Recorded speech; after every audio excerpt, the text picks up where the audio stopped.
उमरकोट वेझो ढवो नारो ऐं भरपासी वारनि इलाइक़नि मुख़्तलिफ़ इलाइक़नि में चौपायो माल में मुख़्तलिफ़ बीमारियूं पकड़जी वयूं आहिनि।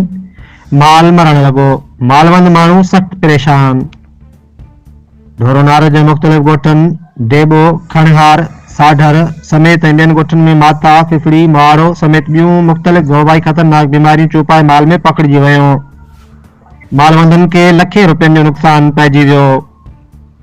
लाइव स्टॉक खाते जी नाअहली सबबि सियारे जी मौसम ईंदे ई ढोरो नारो ऐं भरपासी वारनि इलाइक़ ॻोठनि में चौपायो माल में फिफड़ी, मुहारो, माता समेत ॿियूं ख़तरनाक बीमारियूं पकड़जी वयूं। बीमारी सबबि बकरियूं, ढगियूं, मेंहिं मरण लॻियूं।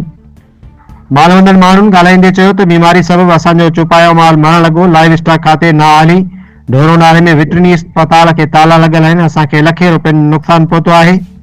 मालवंदन लाइव स्टॉक खाते खां मुतालबो कयो आहे त जल्द खां जल्द उपाउ वरिता वञनि। वेटरनरी डॉक्टरनि जूं टीमूं माणे चौपायो माल खे वैक्सीन करे वधीक असांखे माली नुक़सान खां बचायो वञे। रिपोर्ट डॉक्टर हेमलाल बाघाणी, डवीपनल ब्यूरो चीफ, ढोरो नारो।